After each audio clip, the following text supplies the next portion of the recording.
Good morning. Are you Anthony Young? This is 24 DCCR 2005. I've got a motion to revoke probation on Mr. Young's case. What is the announcement? Judge, he's gonna enter pleas to the motion. We're gonna come to the court. Okay, so there's no agreement, no paperwork. Mr. Young, best you can, raise your right hand, please. You swear or affirm the testimony you're going to give in this hearing will be the truth, the whole truth, and nothing but the truth. All right, you can put your hand down. And will he waive the formal reading of the motion? He does, Judge.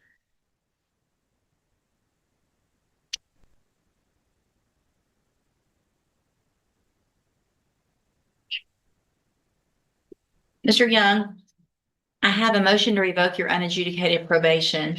This shows that you were placed on probation January 14th of 2025 for the state jail felony offense of theft of a firearm. And that was a 5-year deferred probation. Is that correct? Mm-hmm. The motion alleges that you violated your probation. Count 1 alleges that you failed to conduct yourself in a courteous and professional manner and that you assaulted a fellow inmate with a weapon, resulting in serious, well, it says jury, but I'm guessing that needs to say injury. Is that true or not true? True.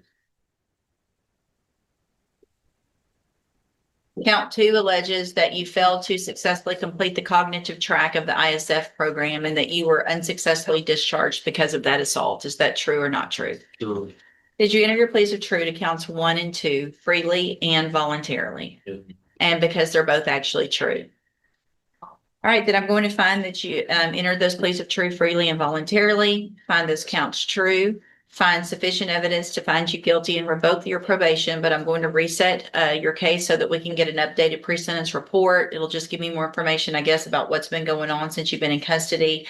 Any information you can get from ISF for probation, that would be great. And then I will come back and I'll make a decision on your punishment at that date. Anything that you think is important for me to know, make sure you talk to Mr. Lewis about that and he'll present it to me on your behalf when we come back. Yeah. All right, you can go back to the bailiff. We need Thank a you. thumbprint. Oh, they need a thumbprint. Hey, Judge, you see this? Oh, no, hold on. Right, the thumbprint, yeah, like, sure, the right person has information. Yeah.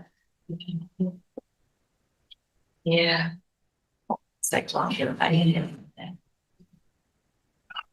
I mean, I know. Awesome, Sadie. I mean, I'm gonna see them all when we come back. So the good thing, I know I have a date, Right. so we'll see.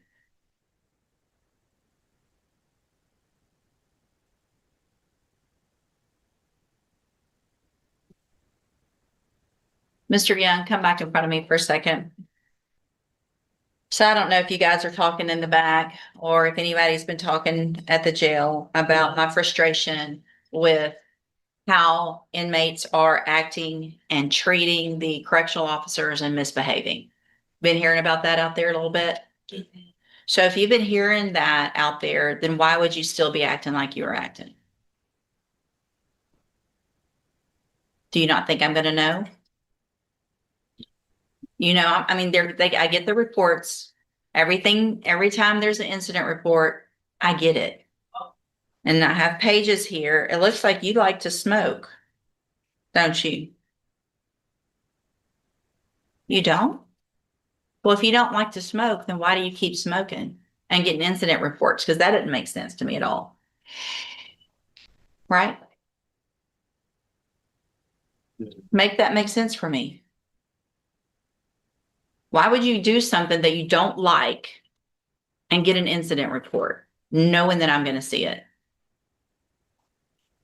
Just to do something you're not supposed to be because it's cool to break the rules.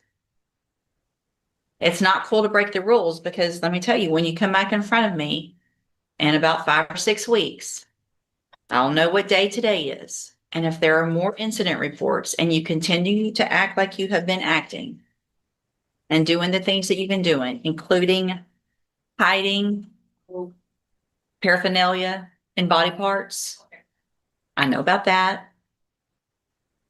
So if I find out that you're doing these, it's obviously going to affect what your sentence is. Does that make sense? So if you can't behave, you're going to come in here. Mr. Lewis can only do what he can do. You got to give him something to work with. Make it where he can come in here and say, Judge, He was acting up, but he's been great for these 5 or 6 weeks. He hasn't received a single incident report. Maybe I'll take that into consideration. I will. But he can't come in here and argue for me to do something nice for you if you're not helping him help me do something that you want. Does that make sense? All right, go back with the bailiff. Good morning. Are you Caleb Juber? So And Mr. Lewis, will your client waive a formal reading of the indictment in each case? he does. Mr. Jubert, in cause number 25, DCCR 1130, you're charged with the state jail felony offense of unauthorized use of a vehicle from July 3rd of 2025. And how do you plead to that charge? Yes. Are you pleading guilty freely and voluntarily? Yes. And are you pleading guilty because you actually did what they charged you with? No.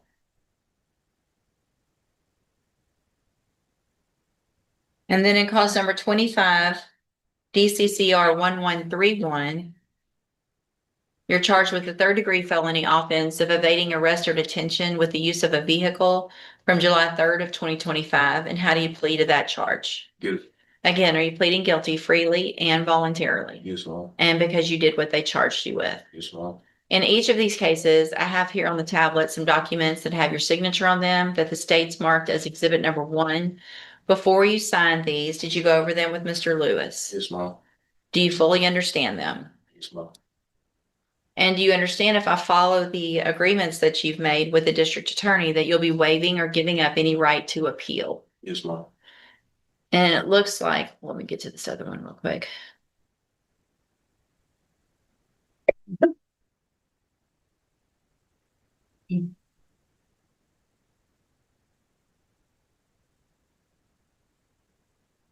So it looks like the agreement that you've reached in each of your cases is for a 5-year deferred probation in each case.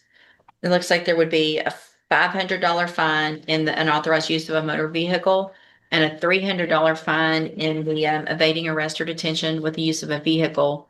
You would be required to enter and successfully complete the cognitive track of the ISF program, in addition to being on the specialized mental health caseload. Is that your understanding of your agreement? Yes, ma'am.